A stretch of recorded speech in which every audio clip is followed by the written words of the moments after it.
Of weakness today, I was thinking of all the other weaknesses that I've heard about. But what I want to do is just go through this. So as I said, I came up with more than enough information. As a matter of fact, I was writing and I only took one page of the 4 pages that George had. This is my expansion on just one page, so there's still 3 other pages I haven't tapped on yet. But when I went to the dictionary, on mydictionary.com, it defines weakness as a lack of strength or character, a lack of strength or character flaw. It also refers to something bad for you that you cannot resist. So I was thinking Starbucks, dark chocolate. Now those aren't really bad for you unless you do it in excess. And last year, I forgot who it was, but last year I was going through my accounting to see how much money I've actually spent on Starbucks, and I was very embarrassed. I knew about money that I spent on Starbucks, and so I had vowed this year I was going to be different. I was different. I had more this year. And I had not realized that I've been in the Starbucks mode for, it's been a very long time. I thought it was maybe 1, 2, 3 years now. No, I've been drinking Starbucks ever since I've been going to Canada, and that was about 12 years ago. So yeah, you're right up behind Gibbs. I'm up there. Who's Gibbs? NCIS. Oh. I'm not sick. I haven't had 6 yet. The most I had in one day was 4 one time. And that was enough for me not to do it again. Anyway, so I was thinking about the weaknesses. So our weaknesses can be things that we like and that we're willing to pay for. I mean, obviously, I was willing. I think it was last year. What did we say? I had over $900. Close to $1,000 in Starbucks. $1,000 just in Starbucks, something I drank away. I mean, I don't even have anything to show, well, I do, but nothing physical to show for my Starbucks, although I have a really nice Starbucks app, but I don't think it's worth $1,000. So I started thinking about all the other places that I've spent money in for my likes, whether I want to call it weakness or not. So my next thing naturally was my shoes. I'm sorry, women love shoes. I love shoes. I'm not sorry, women love shoes. I love shoes. And I remember I used to have discussions with George because he would say, how many pairs of shoes do you need? Like to be a joke. How many pairs of shoes does one person need? Let's look at Anne-Marie's closet. And I never found it funny because I liked all my shoes. These are flats, these are mid-flats, these are highs, these are sandals, these are closed shoes. And one day I actually counted out how many sets of sneakers I have. I had 12 pairs of sneakers. Once for running, once for just wearing casual, once my massage sneakers, once for wearing on the bike. I mean, I seriously had justified all the different pairs of sneakers. I had a backup pair in case one broke. I mean, really, it came to that point where I found myself going, oh my gosh, I'm really justifying a lot of the stuff I have. And I thought how much money I've actually spent in shoes as well. And, you know, not even going on clothing. So, not that that's not necessary. Like I could get along without Starbucks, obviously, but shoes are necessary. But how much? That determines my weakness. That's what I started thinking about today. The amount of money that I've spent can determine my weakness. When I take a necessity and I quadruple it, where it's beyond necessity, it's insanity. Do you remember who was the lady with all the shoes? Oh, Imelda Marcos. Imelda Marcos. How many pairs of shoes did she have? Too many. Too many. It was hundreds. I want to say it's close to 500. No, she was at this. They did an auction. She was just shy of 10,000. Oh my God! 10,000 pairs of shoes in one place or in all different locations? Most in one place. Oh my gosh! She had. Well, they had photos of it. Can you imagine that closet? What a great closet photos that of would it. be. It was amazing. It would be like a shoe store. It was amazing. Wow. She had 3 in the main palace. She had 3 huge rooms, and it's a scary that I ended up writing a story about this. It fascinated me. The rooms were about this far, and they had aisles in them like this. Yeah, like a shoe store. And yeah, except all the way up, and the ladder like in a bookstore. Wow. Yeah, it was just. How would you even know what kind of shoes you had? I'm sure she owned somebody that could tell her. Yeah, really? I would have them all organized in colors, sizes, sorry. I have it on the computer too. Just type up what color shoe I wanted and just tell me aisle 3, section C, 5th row. All right, so sorry, that's a little off subject here, but that could be considered a weakness, an addiction. Any form of addiction obviously would be considered a weakness. When I was thinking of the term weakness, when I first started the idea of doing this workshop, the funny sketch, which I had not had a chance to download, but do you remember Saturday Night Live, Dana Carvey and Neil, I forgot his name, but the girly girlmans, we're here to pump you up. Am I talking to the wrong audience? All right. So they had these like really big fake biceps on, and they were like, no one's allowed to be a girly man. We're gonna pump you up. And it's these. I mean, it was hysterical. Dana Carvey, a little tiny guy, and he's like he can't even put his arms down. And that was because weakness was offensive to them. So they're gonna make you strong. Well, weakness can be offensive to a variety of different people. Weakness can be offensive to yourself, actually to your soul as well. So I'm going to just go back to it. It says it refers to something bad for you that you cannot resist. Then I thought about if everyone has a weakness, because George had a statement where he said, everyone has a weakness. We all have weaknesses. And I thought about that. Does everybody have a weakness? You know, and my mind's going, well, did Gandhi have a weakness? And Mother Teresa, did she? And I'm pulling all these things to justify. Not everybody had a weakness, but the more I sat and thought about it, I thought, well, you know, it would appear that everyone would have a weakness. Otherwise, we wouldn't have an economy. I mean, our economy is really based on people purchasing products, something that they need. If we were all self-sufficient, we wouldn't really have the grand market that we have right now. You know, since it's the holiday season, I couldn't resist doing this. You know how you have the special sales everywhere? And now this year they did something different, so we have the Black Friday and Cyber Monday, which is supposed to be better than Black Friday. And now they have something like Cyber Tuesday, or another thing, I just saw another one coming on saying like, better than Cyber Monday's ads. But what I went to was, I read a story today about eBay. eBay now has the ability to deliver within 1 hour. Isn't that amazing? You can order something on eBay. This is in San Francisco. They're trying it in different locations, but in San Francisco, you can order something on eBay and they will deliver it within an hour. I just got confirmed. Look, it's here. I ordered a workshop. It just showed up. So the article that I read, it was this woman. She was a courier for eBay. And what happens is her iPhone, it's all an iPhone app. There's an app that says, you know, you can order it through eBay. She gets a message, so-and-so needs, so the instance was a spring foam pan. This guy had gone to a party and he was going to make the cake and he forgot his pan. So instead of driving all the way back home, he just ordered one on eBay. So she picked it up at Macy's and dropped it off at him. Now, this was intriguing to me. The pan cost $25. He only paid $10 because eBay was having like a $15 special.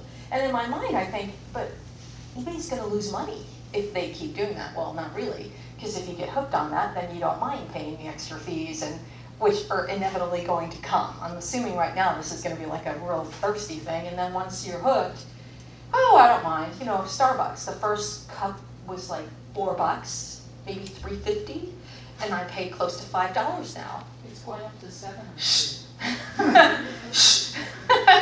I know it's going up. And the cups are getting smaller. My very first Venti cup is a lot larger than the Venti cups now. So when I walk in there, they go, what is this? Oh, the Venti cup. Well, I have to charge you for trying to. No, it's a Venti cup. But it's not. So they're changing. So it's all advertising. But anyway, so because of I was thinking about how with eBay, this naturally appeals to us. How does this do with weakness? Well, so you can order something within an hour. Well, that could appeal to my impatience or inconvenience. I don't want to have to drive, so let me just, the inconvenience of having, or I don't have to worry about remembering everything because now if I get somewhere and I don't have it, I can just order it and it'll be delivered to me. So it's actually more for my comfort. Comfort, which is considered a weakness when we look for comfort, only comfort. According to Andrew Jensen, I went online because I remember when computers first came to the business realm, they were having a really hard time with the amount of employees who played solitaire on business time. So there was a number of instances where they had to remove solitaire from the computers, or some people were actually fired because they played too many hours of solitaire. Hours of solitaire at work. So I went online to look to see if I can find the actual status. And it's some insane number, like 7 billion hours a year are spent on surfing the internet, on a variety of things that you can do on the internet, but 7 billion human hours. And the statistics was something like, it took like 10,000 human hours to build the Empire State Building. And 7 billion human hours are spent on nothing. Like there's no product. What is the point of solitaire? If you win, so what? I mean, what did you win? Ooh, but we get so excited because, oh, I beat the computer and, we won. But what did we win? Really, what did we walk away with? So, I went to this website. It's the Business Efficiency Consultant. And he said the amount of time employees spend surfing the net is staggering. There's several things that they do while they're surfing the net. He came up with 6 main areas of why people surf the net. He said that the average employee spends 2 to 3 hours a day for personal use on their computer. 2 to 3 hours a day for personal use. So the first thing he said, number 1, is email.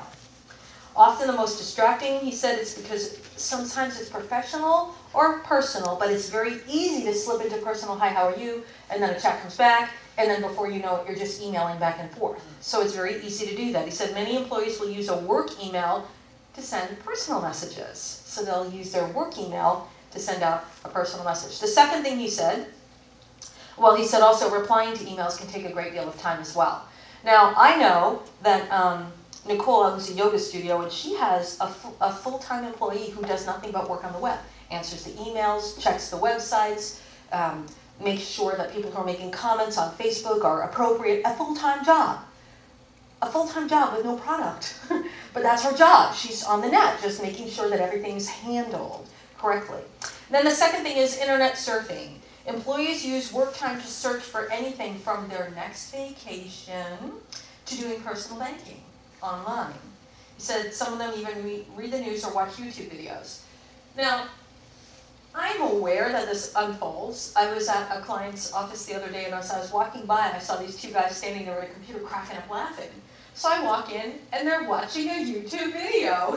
So they show me this video, then they show me another video. 20 minutes I stood there as they were going through, and I remember thinking, seriously, guys, you're like 3 doors down from the CEO. He's gonna hear you laughing. I mean, seriously, do you not see that you're on work time here? But, I just stood there and laughed, because some of the videos were really funny. But that can really capture our attention, or even reading the news. Have you ever found yourself, because that's how I read the news, I don't read the newspaper anymore, I'm online. So I read it, click on one thing, and then I want to do a follow-up story, and then of course they always have the series of stories on the side. Oh, well, maybe this is interesting. 2 hours have gone by, and I forgot what I went on the internet for. Probably to buy some more Starbucks. So, anyway, that's number 2, is internet surfing. The third one, which I was really surprised about, is instant messaging and chat at work. Because I thought that's pretty much died down, but apparently not. Because texting, I thought texting replaced it, but it's not. On your computer at work, instead of texting, they actually do instant messaging on the computers. Since I mostly use my phone, I don't see the need for that on the computer, but Yahoo Chat and FaceTime now is on some business computers as well. So they say it's a blurred line between personal work and life. When an employee finds himself chatting with family, friends, and members during the workday, it might simply be hi, I'm bored, and then it turns into a big, long conversation. The fourth one, which I do know about this one, and I'm surprised, I actually thought this would be a lot higher, is Facebook and Twitter. Facebook and Twitter, and we could just say all the social media, because I know there's a lot more other social medias out there. So he writes this. It's been deemed Facebook #1 stalker, #1 reason for divorce, #1 enemy, etc. Even though it's been called that, it's still considered to be one of the #1 distractions from schoolwork, personal life, and work itself. People feel a strong, compelling need to update their status and tell us every little detail of their life, and even let us know why and when they're single. Many check their Facebook pages throughout the day to avoid reading 300 new posts at the end of work. So they just keep updated on the posts. Now, I've been removed off of Facebook for quite some time now. I removed myself off of Facebook because somebody hacked into my Facebook page. And so I don't care how many people tell you it's safe. I had it hacked into, so I'm done. And truly, sometimes when I was at my daughter's house on Friday night, we were there, and she's zipping through, and she's trying to show me a picture of her dad's new girlfriend. And I mean, just lines and lines of just little one-liners, and there's a picture of somebody baking a cake, and I'm like, really?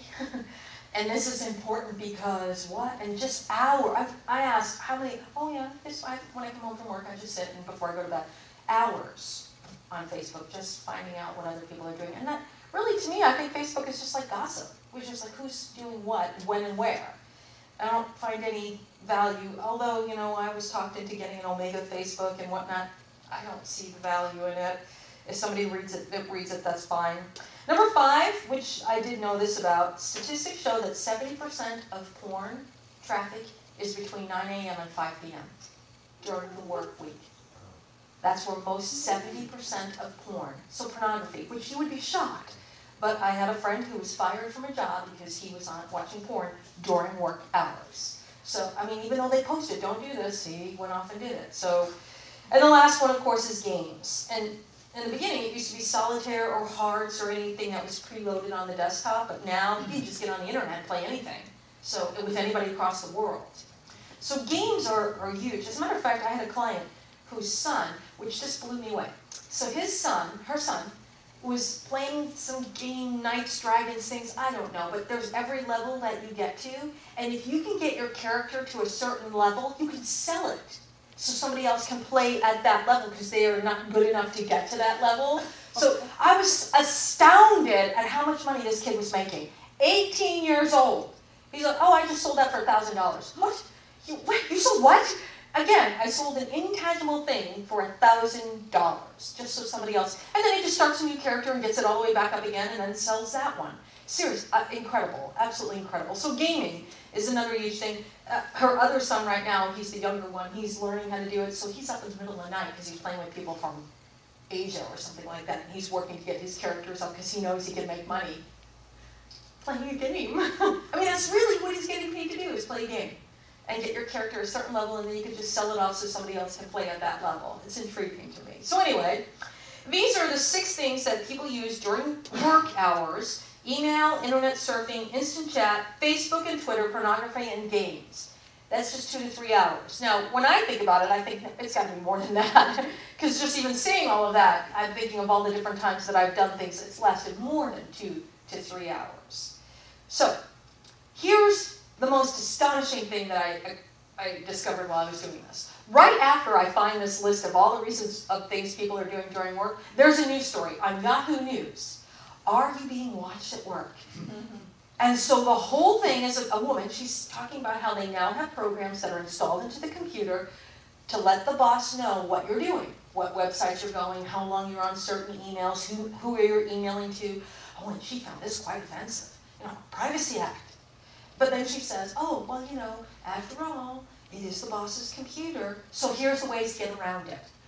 And then she tells you how to get around what your boss is doing because he's trying to make sure that you're working instead of playing. And then at the very end, this killed me. The very last line she said was, I'm not kidding you, she said, now, I'm not advocating for you to do any of these to excess, but hey, let's face it, sometimes you just need a break.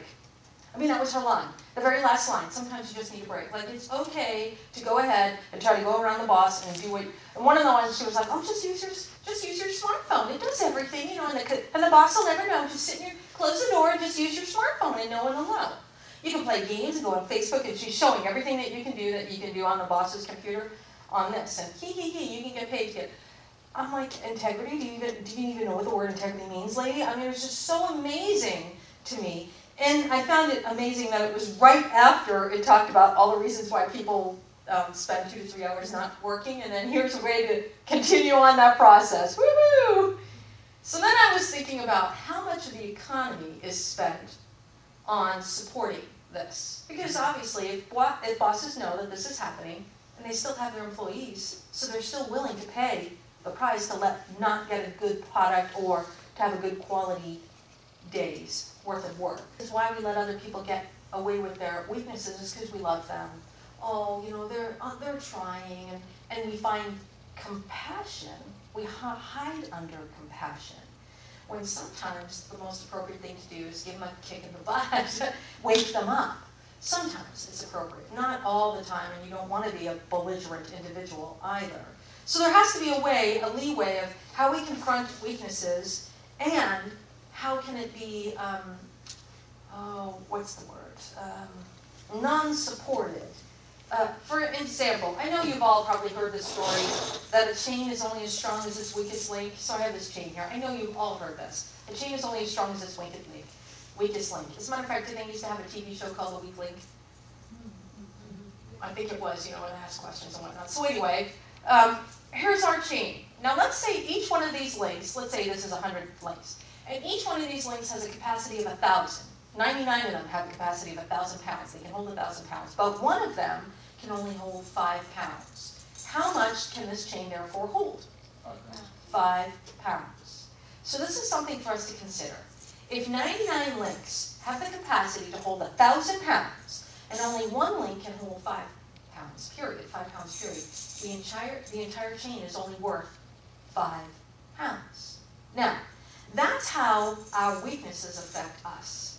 When we have weaknesses, no matter how strong we are in one area, if we have a link that's only 5 pounds, the entire chain is only capable of 5 pounds. So I'm going to use a little metaphor here just to stretch your imagination out here.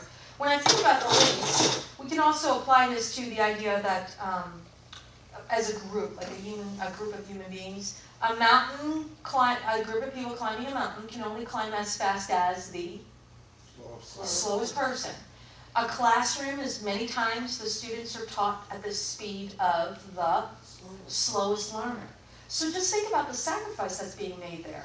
You might have an Einstein in a class that's being taught to, I don't know, an individual who's slow, but and what's that doing to the class? It's diminishing the capacity of the class. Same thing with the climbers. Now, there is a time in our lives where it's necessary to cut the weakest link out.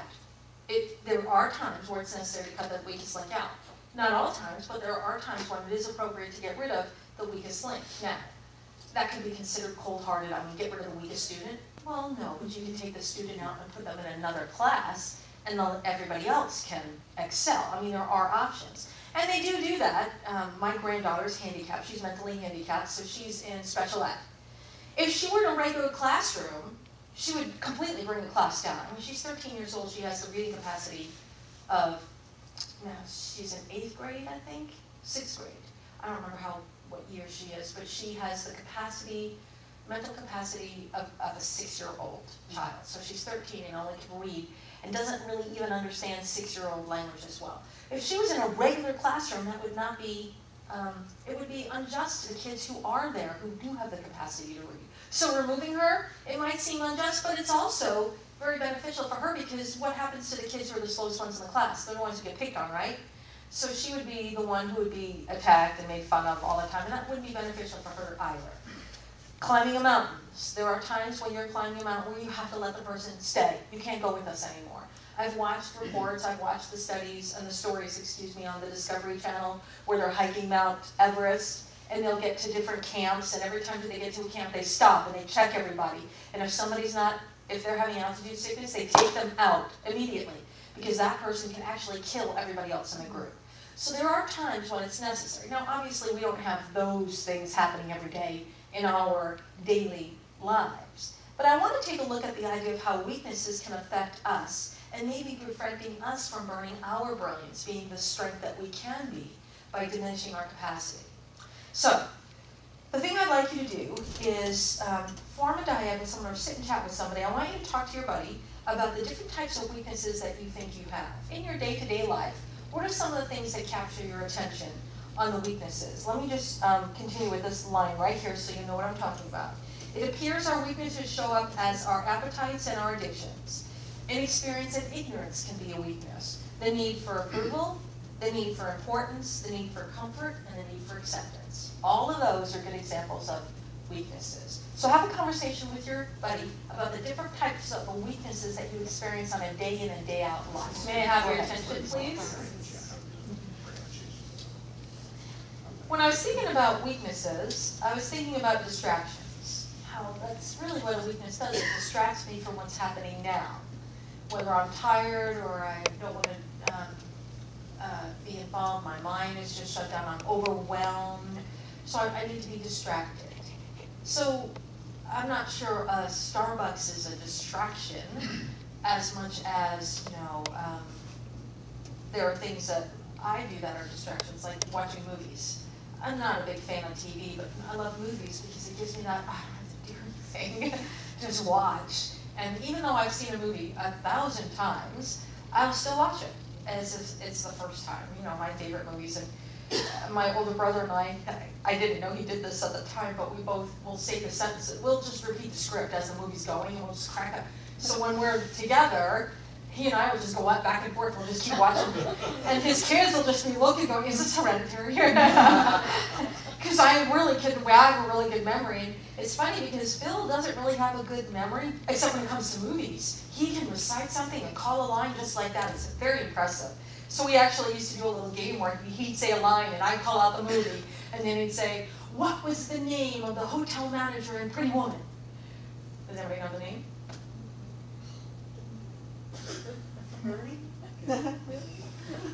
Bernie. It was Bernard, but she called him Bernie. Bernard Thompson. Not that you all had to know that, but she called him Bernie. And Richard Gere would walk up and go, "Oh yeah, I'm the hotel manager, Bernard Thompson." And Richard Gere walks away and he doesn't take the scene. I didn't even know the scene. So when it comes to distractions, movies are my thing. I love putting on a movie, especially right now on the holiday season. I have my holiday favorites. And Thanksgiving, you always watch Miracle on 34th Street. My brother always watches the March of the Wooden Soldiers with the Tweedledee and Tweedledum. What are their names? The heavyset guy and the skinny guy. Woo! Do you remember that? Yeah. Come on, Judy, help me out. It's Hardy. One of them is Harvey, but it's not Hardy. It's the Ollie. No, Laurel and Hardy. Laurel and Hardy. Did you say that? Hardy. Laurel and Hardy. Laurel and Hardy. Stan Laurel. And Oliver Hardy. Oliver Hardy. Yeah. Thank you.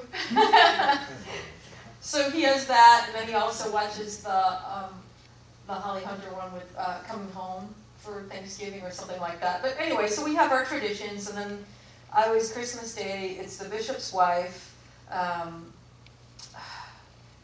There's the 3 movies. Now I'm going to go blank. It's The Bishop's Wife. Holy mackerel, I can't believe this. It's a tradition every year that we watch these There's a lot of editing on this, Dave. Yeah, you are going to edit a lot on this one. I know it's The Bishop's Wife.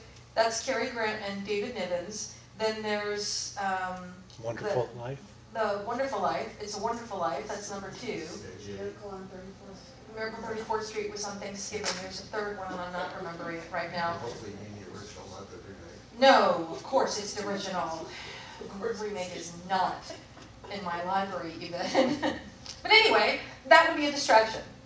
And I could consider that a weakness. If I were watching a movie rather than doing something that needed to be done.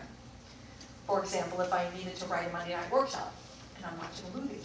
Even though I've seen this movie 1,000 times, I need to finish watching the movie. Even though I know the plot, I need to finish watching the movie before I can finish doing this. So what I was thinking about is how not only are they distractions, the different things I mentioned, they're appetites and addictions. So I could be, a weakness can show up for Starbucks or dark chocolate, shoes, thank you, clothing. Addictions could be drugs addiction, or some people are addicted to work. There are people who are actually addicted to work, drugs, alcohol, sex, other people. You can be addicted to that. You can even be addicted. Isn't OCD considered an addiction? Things have to be just a certain way, so you can be really focused on that one. Another weakness can be inexperience and ignorance. Now, unfortunately, this shows up a lot with car salesmen. They take advantage of teenagers and elderly. Teenagers don't know. They're like, "Oh, whatever, I'm getting a car." And they're not paying attention to the fact that, oh, the 4 tires are flat. Doesn't matter, I'm getting a car. And then, of course, the elderly, they're just, remember the way that times were back when, so they just want peace and quiet. And so a car salesman can really take advantage of them. we have the need for approval, importance, comfort, and acceptance. All of those can show up as weaknesses. George says that our weaknesses are exploited by opportunists. Our enemies attack us at our weakest points, physically, emotionally, mentally, and psychologically. As a matter of fact, our weaknesses can be exploited. I was thinking about when the tsunami hit Indonesia, not Japan, the tsunami that hit Indonesia. And unfortunately, the aftermath that happened, not just the devastation, but the amount of children that were abducted and sold into slave labor was phenomenal. Just flat out abducted. Their parents are gone, that's it, just take the kid. And there were stories of, orphanages where people just walk in, oh, that's my daughter, that's my son, and they just take them, and off they go. So that is appalling. But if there wasn't a need, it wouldn't be happening. I read a story today in Kenya, in the Swahili coast, there's where all the big, huge, nice resorts are in the white sand and the blue water. It is a common practice of the people there to sell their daughters, either into marriage or just for sex, just sell them. Take them over, and the guys on the beach are even called the beach boys. You contact a beach boy, you tell them you got a daughter of age, off they go. Now, if there wasn't a need, there would be an industry, but because there's a need, obviously, it occurs. So that would be considered a weakness too, where I would be doing something that was illegal, but I had that need for it. George states that the only cure for weakness is awareness. It's the only cure, is awareness. And that's why Omega was created, for awareness. It's the same thing. If I am unaware that the weakest link in here is only 5 pounds and I keep dropping at 5 pounds and I don't know what it is, well, awareness. If I can find which link it is, then I can repair it or eliminate it. So the idea of discovery and awareness is so important for us. Now, some people don't want to have the awareness. They like their weaknesses. Some people don't want to be reminded of how much time they've spent on Facebook or playing a video game. Some people don't want to be reminded, or don't even want to, they don't even care. They don't want to even know that there's a sex industry out there. They don't want to hear it. As long as it's not happening in their little perfect world, it's fine. Everything's fine. Now, it could be that we don't have the capacity or the stomach for some of the stuff that actually occurs out in the world. And I'm not trying to be negative. There's a lot of positive things that are occurring right now. Because of the industry in Kenya, there's a nonprofit organization right now that what they're doing is when they find out, this one woman, she was 13 years old, she was sold into marriage for $28 and 2 goats. $28 and 2 goats. So the nonprofit industry goes in and pays the $28 and gets the kid back and keeps them in an orphanage or someplace safe. So there is good that is coming out of this. All of the good that's happening in the East Coast right now. Unfortunately, New York is getting a lot of the attention, but New Jersey was hit worse than New York, and all up and down the coastline was hit. As a matter of fact, there were 81 people killed in Haiti before Sandy even hit the coast. So with that said, there's a lot of positive things that are happening now, especially since it's the season of giving. All of a sudden we all become humans in December, and then January we go back to being robots on the computer. I even am fascinated with the idea, I haven't done this yet, but I know that in the Wii, it's an alternate reality, like you can go shopping and you can have lunch and go visit friends. You have a little avatar, and your avatar lives its own life on the computer. My granddaughter was showing this to me. Oh, by the way, my granddaughter, 7 years old, has a tablet. Isn't that? First grade, has a tablet. Naturally, that's just what every 7-year-old child needs, a tablet. I'm just like, really? Seriously? What do you do with it, honey? Oh, I play games. And then she shows me her avatar, and she shows me the things that she does. She goes to the Barbie world and plays with the princesses, and I'm thinking, I wonder if she actually thinks princesses exist. Like, she's 7, how could she not? I mean, she must, if her avatar is real, somebody else must have the real avatar for the princesses. Who, I'm just really fascinated. I'm really curious. I'm actually making this a little experiment of mine to see what happens to her in 10 years. To see what kind of reality she has, because at the age of 7, well, she's 6, when just turned 7, she's had the tablet for a while. That's definitely got to do something to her. Has to. Anyway, not that I'm against technology, but I have this sneaky suspicion that someday in the future, technology is going to crash, and then what will happen to human beings? where will we be? We'll lose the ability to communicate with each other. If we can't go like this, what will we do? We have to go to a store and actually buy something rather than just go and have it delivered to my house. So I'm curious, what was running through my mind today as we were driving here tonight, I was thinking about Atlantis. If Atlantis was true, this great nation, it advances in technology and human resources and the development of the culture, supposedly it was like the supreme society, destroyed itself. I mean, that to me is curious. A supreme society that had everything, peace, love, compassion, and it destroyed itself. Is that where we're headed to? We're so reliant on our computers. I was thinking, iRobot, was that the Will Smith movie? The iRobot, where the robots are doing everything for everybody. I'm waiting for that day where they start, they're going to start driving my car for me. Home, James. That won't even be a joke anymore. Oh, home, James, and off my car will take me to my house. So, back to the idea of awareness. George states the only cure for weakness is awareness. Now, here's where it's going to get a little thick. You cannot, excuse me, you cannot awaken as long as you continue to do what you've been doing. You must do an about face and go in the other direction. Some of you know this word is called metanoia. You may require the assistance of a teacher, and you must be willing to pay the price for this. Because if you have a teacher, what will happen is you will end up being dependent. If you're not careful, you will be dependent upon your teacher. Books, counseling, and support groups rarely lead to awakening. Many times they simply replace the weakness with another weakness.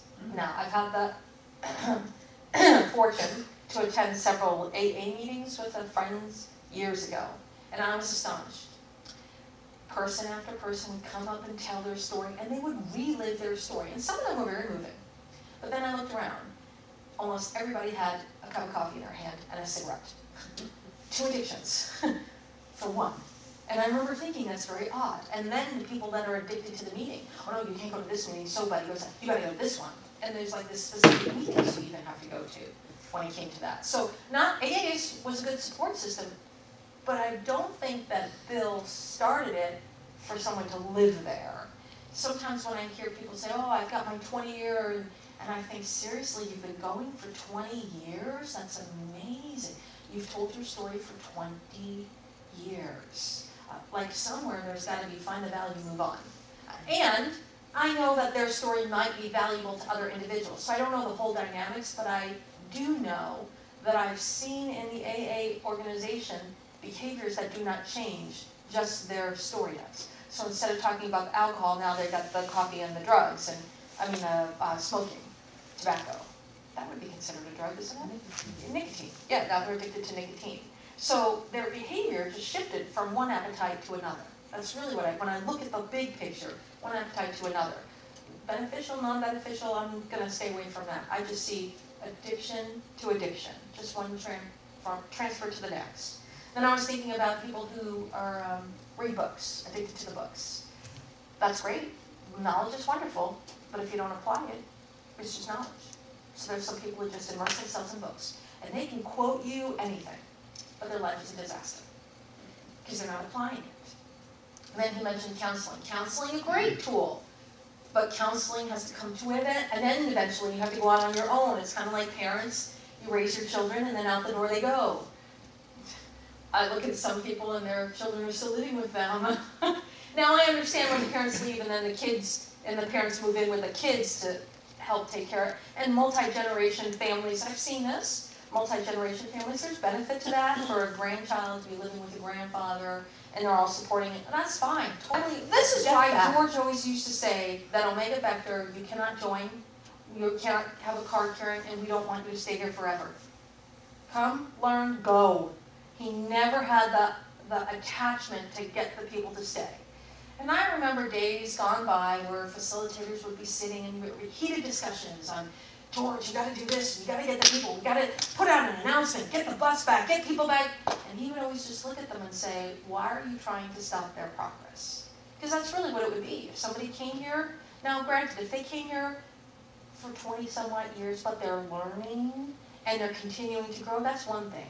but just continue over and over again and not change anything, then we're not serving you at all. So better for you not to come back. And I've seen this happen where people will come in, they'll be on fire when the program's over, and oh, I want to be here, I want to be here. But then once the fire dies out, they look for another fire rather than doing the work. And that's what we don't want to attract. We don't want glitter. We want people who are ready to work. That's a place to go to. But anyway, that's towards self-reliance. That's what we're talking about. Now, the number one obstacle that prevents us from awakening, many of you will not know this. What prevents us from awakening the most is excuses. I'll say that again, excuses. When you make an excuse, you are resisting reality. You make an excuse, you're resisting reality. Now, this is George's notes. The product of excuses is illusion. Until you see excuses as lies and defend your weaknesses, there is no hope for you and no chance of awakening. You will be unable to make a choice because you have the illusion of choosing. So when we live with excuses, we're altering reality. For example, Mark's son. Oh, I don't have any homework. I don't have any homework. Goes off to play with his best friend and then comes back. Oh, I forgot. Oh, I forgot. That's an excuse that he's learned. Oh, I forgot. Well, no, you didn't forget. You didn't look. I mean, if you would have just opened his book. And this is amazing to me. When we went to school, at the end of the day, you got your assignments and you off you went. Today, you know what they have? They have day planners. And as you're going through, you write down, oh, the math, okay, this is what I have to do for math. And then you do science, okay, this is a, and they have it on the computer. So parents can actually go online and see when an assignment was delivered and when it was sent back in. I'm amazed at this. I mean, on one aspect, it's nice, but on the other one is, where's the independence of a child to learn how to do it on their own? I went to go see my granddaughter's soccer game. She's going to be 16 in a couple of weeks. So she's playing soccer, her grades are dropping. So my other daughter, I was sitting with her, and I said to her, you know, well, what's happening? She goes, oh, we got into a big fight. Because Mackenzie, my granddaughter, said she came home one day and had 24 math problems. And Miranda, my daughter, is very good at math, sat down and it took her like a half an hour to do one problem. She said, I don't understand how your teacher can give you 24 V's and expect you to get these done in one day. And Mackenzie, oh, the teacher, Miranda went online. And you know when the assignment was? 2 weeks earlier. So she caught Mackenzie in a lie. Then Mackenzie's like, oh, I forgot. Oh, I didn't have enough time. That's another one. I didn't have enough time. Really, how much time are you spending on the internet? How much time are you FaceTiming? How many texts do you have? So it's not, I didn't have enough time. It's the misuse of time. So that's an excuse. It's a lie. Because I didn't have enough time is not true. You have plenty of time. It's the misuse of time. That's the reality. But when we fall into excuses and we realize we can get away with things when we have excuses, oh, then we become experts on excuses. Then we know how to have the excuses. Children learn very early. An excuse will work for a mom and it won't work for the dad. But one will work for the dad and won't work for the mom. Learn that very early on. We learn that very early on. So, when it comes to excuses, as George says, you're resisting reality. Now, excuses show up. We act out our excuses or our behaviors of weakness. We act out by blaming others. We complain. Oh, the teacher didn't give it to me in time. We blame. Oh, my soccer coach didn't drop me off in time, and so I didn't. So that comes into play. We have the anger and fear jump in and involve. Reactions, of course, naturally. I always find it amazing when you catch somebody in a lie. Instead of them saying, well, you're right. And they start screaming and yelling, thinking by screaming and yelling you're going to forget that they lied. Well, no, not really. So not only now do you have a child who's lied, they're caught in lying, and then they're going to be dramatic about it, and still the homework isn't done. So it turns into a huge, huge product. It's amazing. A production is what it turns into. And what happens is, and I'm going with the kids because this has just been so prevalent the last couple of weeks. I've just been watching this. My grandchildren, Mark's kids, I'm just watching it unfold. How they've learned that if they hang on to an excuse long enough, the parent is going to give in. They've learned it. Now, I don't go for the excuses. Don't get by me. I'll get right in your face and go, right, oh, really? Is that true? And when does that happen? And how long were you playing soccer? I mean, I'll just keep throwing the questions back at them. They don't like me very much at that moment. They don't like me. But that's what happens when we teach our children that it's acceptable to come up with excuses. Now, I remember when I was growing up, the funny excuse was the dog ate my homework. You know, and everybody would laugh about that, because, you know, the dog didn't eat it. But it was like a funny thing. But we were still blaming something else. It wasn't me. Oh, the dog ate my homework. And I know that there's times where people can say, well, we were in a car accident. That's quite true. That would be a truth. I was in a car accident. But what did you do after the accident? And there are some times when reality is the force that prevents us from continuing on. I get that. But that's not the case in all times. When it comes to our excuses, it's directly tied to lies. People who invent excuses are liars. So think of this. Of every excuse that you have used in your life, you were lying. So really think about the different excuses that we use in our lives for different situations. That all of that is lying. I saw the movie with Eddie Murphy, 1,000 Words. Did you see that one? It was kind of cute. A little long, but kind of cute. And the whole idea was choosing your words wisely. That really was what it comes down to it, and not misusing it. He was misusing his words right there and taking advantage of individuals. So what I thought about doing was, George wrote in here when he was talking about this, people who invent excuses are liars. Modern examples are politicians. Now, when he wrote this paper, he had Bill Clinton's name in here, so I had to take that out, but he was going after Clinton for the excuses. You know, the Monica Lewinsky incident, all excuses. And then, you know, the whole myriad of other women, excuse after excuse after excuse. So that's where he was going on that, and I didn't want to have to rehash it, even though I just did it now. So when he said the thing about the politicians, they'll tell you that something that is really isn't, and something that isn't really is. And they confuse the listener. And if you keep at that long enough, when you have a confused listener, they just give up. Okay, whatever. I've had that experience where somebody keeps contradicting themselves and I can't follow. I'm done. I don't know where you're going, and okay, fine. And you just give up. Which is sad, to know that somebody can actually use that as a weapon against individuals. The world of excuses is a lost world, he says. There are those who are so skilled at excuses they become believable. Crowds of people will follow them blindly. So the first person I thought of, Bernie Madoff. Bernie Madoff. There were thousands of people that blindly followed this man in a Ponzi scheme. Billions of dollars he invested, other people's money that he took because he was so good at lying. He was excellent at lying. He had an excuse for everything. Thousands of people lost their income, which he swindled. He wouldn't be in jail today if we recognized the craft, but we didn't. Those people didn't at that point. Then I thought about Jim Jones, Jonestown. Remember him? 918 people committed mass suicide. Well, it was 908 people committed mass suicide. 15 people were actually killed.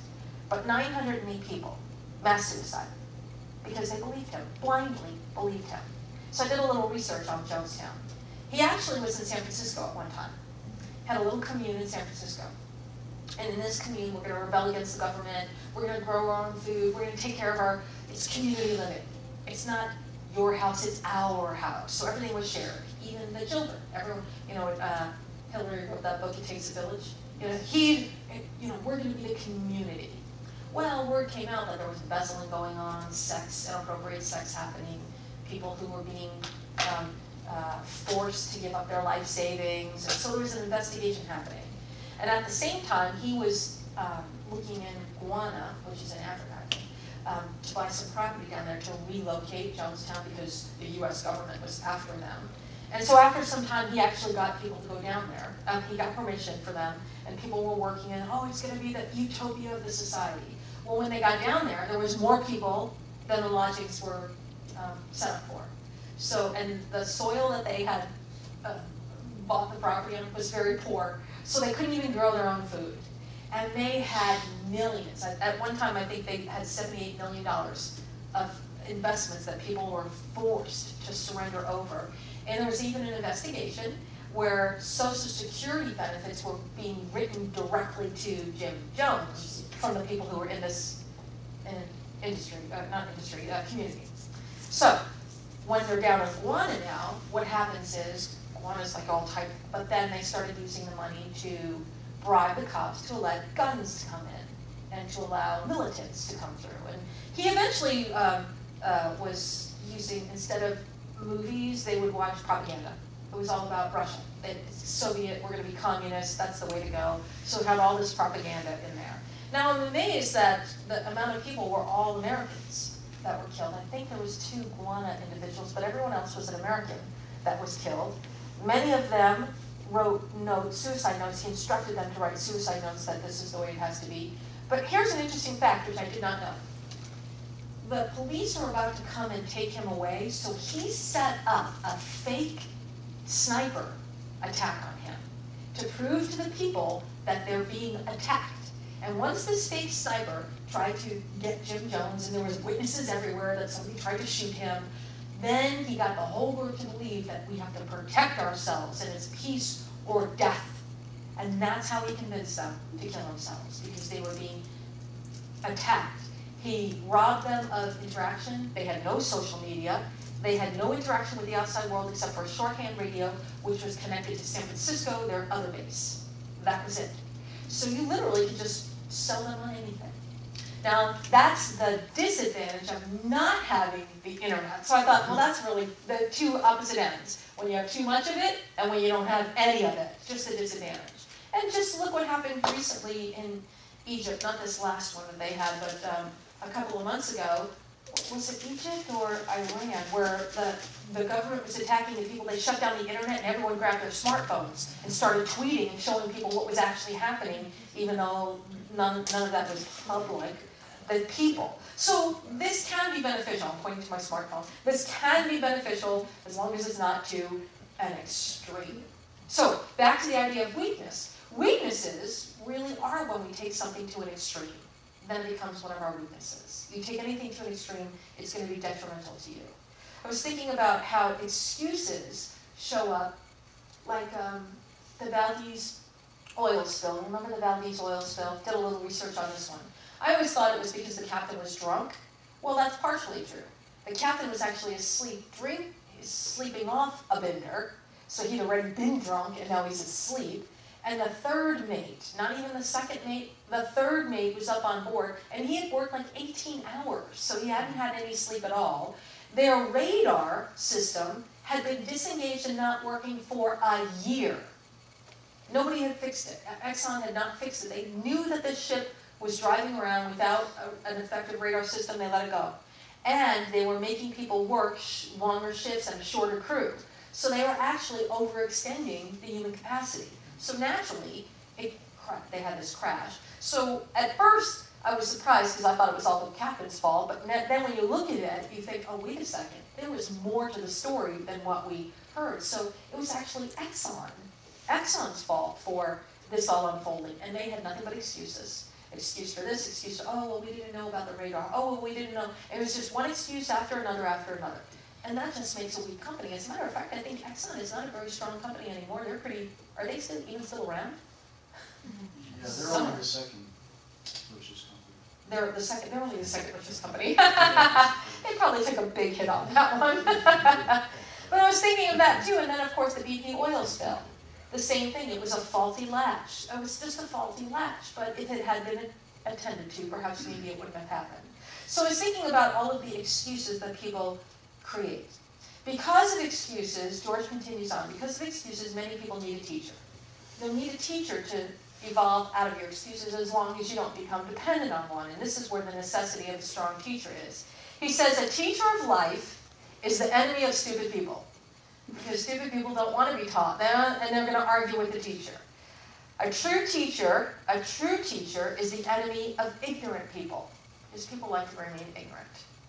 A teacher must have a strong personality in order to combat the personality that causes people to live in weakness. Many people would rather be weak than be strong. Because when you're strong, it requires responsibility, personal responsibility. And there are a great deal of us who do not want personal responsibility. I don't want to be responsible for the fact that, people are out there homeless. Now, of course, I can't consider that I'm responsible for all of that, but maybe one action that I did cause somebody to be homeless. Well, I wrote this in the article on last Friday, that I have a friend of mine who's homeless. Now, I could easily give him a place to live. I've done it before, but it doesn't change anything. He still remains the same. That's why I won't let him back in. I read an article today also about a gentleman in New York City. He's a homeless man who's shoeless and barefoot. He walks around barefoot, and there's a picture of a cop who had bought him these boots. It had gone across the internet big time. So this cop had bought him these warm boots, and the homeless man doesn't wear them all the time because he says, I could be killed for them because they're so good and so nice, someone will kill me. Like in his reality, the boots are harmful. Like it would have been better if he just got him some moccasins or something rather than something really nice. So when we think about this, we think how the cop, out of the goodness of his heart, didn't realize he actually put the gentleman in danger more than being homeless. So that's why we need teachers. Teachers to give us guidance on what's appropriate, what's not appropriate. So back to the idea of weakness and our excuses. A teacher has to have a strong personality, as I stated, to combat the personality of a weakness. Because I already mentioned, when you catch somebody in a lie and they start screaming and yelling, that's a strong personality to defend their weakness. Because they take it personal. You're attacking me. You're calling me a liar. Well, yes, so I'm lying, but you're calling me a liar. Like, that's even worse than the lie. That is intriguing to me. Under your excuses is a spirit that invents lies. So under all of our excuses, we have this little spirit that invents lies. Somewhere we realize that lying can get us by. This all takes place in a subtle world of deception and destruction that lurks silently within and manifests as weakness. So I was thinking about the term deception. The idea is that you want to deceive someone. Why would someone intentionally want to deceive another individual? Have a conversation with your buddy about that. All right, if I can have your attention. Now, obviously, there's no right or wrong answer to these, so everyone has their own opinion. When it comes to deception, I think of deception as a negative vibration, a negative word, but there are times when deception is essential, like for protection purposes. I was thinking of women who flee from abusive husbands. The deception is so for their own safety, I get that. But overall, Bernie Madoff, Jim Jones, a variety of other characters that we could pull out. Charles Keating. I was thinking about. I'm not picking on politicians. Stop it. I meant it from a business standpoint. From the business standpoint, yes. If I was going to pick a politician. Okay, stop. So, what my mind went to was the 7 deadly sins. Some of us deceive because of envy. We deceive because of gluttony, lust, pride, sloth, greed, and wrath. So those 7 deadly sins are one of the reasons, or seven of the reasons on why we would deceive, consciously choose to deceive. But then I was thinking, so that's theologically, but I was thinking philosophically as well. Why would an individual choose a vibration that is lower than something they desire? It doesn't make sense. If I'm aware that deception is lower than something I desire, why would I consciously choose that when I know a higher vibration would be assisting me? Telling the truth is always far more beneficial than lying. And yet, 9 times out of 10, we often lie for the protection of our ego, for the protection of our comfort, for acceptance, for being important, for feeling, what were the things that I said that it shows up as? Oh, here they are. Inexperience or ignorance, the need to feel a comfort in my life, approval comes into play. So I deceive for something that doesn't even exist, like approval. Is that something I can hold on to? No. And I think I deceive because my focus is on the outside. I lie because I'm thinking of how I look. If my focus was inside and I was thinking, how can I make a contribution right now, lying would not be an option. Telling the truth would be an option. But if my focus is externally, how do I look? How's this going to sound? Are they going to like me? Are they not going to like me? What's the best way to get out of this with me still looking good? And then I lie, and I choose to deceive. Now, if I were to use the word deception rather than excuses, I believe most of us would probably choose not to. Because excuses sounds like a nice, oh, it's just an excuse, sounds fluffy. But deception is not fluffy. We know when you say the word deception, that's a negative vibration. Deception is lying. That's exactly what lying is. Excuses is deception. But we don't make that connection. Yes, sir. Are you saying us as in here or us Everybody on us the as a planet. Well, look, because I'm not sure how many people even, well, I know a lot of people I've run into don't grasp the fact that there's an energy level difference. No. So I don't know if they went inside, if they notice anything. No, most people are unconscious. Thank you for that. So in an unconscious realm, we default to the easiest path. So when I'm unconscious, I default to something that doesn't require much energy or effort on my part, that I'm aware of. So in the external realm, it's easier to lie because I don't see what is happening inside. But if my focus were inside, I could see what's happening to me when I'm lying, and I would probably choose not to. But most of us don't, because of our weaknesses. Our weaknesses want to keep us unconscious. Our weaknesses want us to say, it's okay. It's okay. Every once in a while you need to take a break. Like, my weakness allows me to find a way to get around things. That's weaknesses there. When I'm committed to my weaknesses, then that's what I'll have, is my weaknesses. Like I said, my daughter's uncle, who currently has nothing now because he was committed to his weakness. My friend who is homeless living on the street, he has nothing now because he's committed to his weaknesses. And back to the idea of the weakest link. You see, with him in my life, that was a 5-pound capacity individual. That doesn't work for me because that diminishes me. So I needed to let him go. Still love him, support him any way I can, but I'm not going to support, I shouldn't say support him any way I can. Philosophically, I will support his energy, but I will not support him anymore physically. I won't support him physically. If he needs someone to talk to, yep, I'm on the phone. We can talk to each other, which I find amazing. He's homeless, but he has a phone. And there's a lot of homeless people who have phones. I find that very intriguing. You go into Starbucks, just plug it in. That's what he said. Just goes in Starbucks, plugs it in, and then he's done.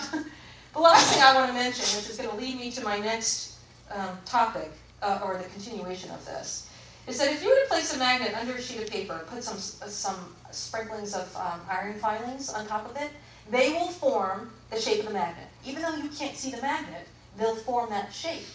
So, George says that in the same manner, our thoughts take the shape of the spirit of lying that lives within us. Even though you can't see it, our thoughts take that. So I have this little thing right here, and we used to do this, or George did this at one time. So there's the shape of my hand. Even though you can't see my hand, it shows up there. So just think about this. The way you're showing up in the world, you may not even know what's behind it. Like right now, you may not even know what's behind it. You just see the shape right here. It doesn't really show it that much. It used to be so much more profound. My hands are getting old. But you get the concept that how I'm showing up is supported by what's behind me. So the deception, the lies, my excuses, that's what's showing up right here. And many of us look at this image and try to fix this image. Not going to happen. What we have to do is to go within and find the true source of our deception, excuses, and lying. And that's what I'm going to talk about next time. And it won't be next time because Nicole is it, so this will probably be my first workshop in January. I'll pick up on this topic. So thank you all for coming out this evening. I appreciate your receptivity to deception. Have a wonderful holiday season if I don't see you, and hopefully we'll see you on New Year's Eve, and of course the next Monday night workshop, which will be January 3rd, I think, I'm guessing. New Year's Day, not New Year's Eve. New Year's Day, thank you, Judy. I will see you on New Year's Day, the day of the eve of the day. You know what I mean? Well, good night. Did I just lie? And unfortunately, no one was here in time to print out the handouts, so, oh, they're printed out, never mind. Yay! Thank you. So Mike will give you a handout when you leave. Have a good night. Thank you. Thank you.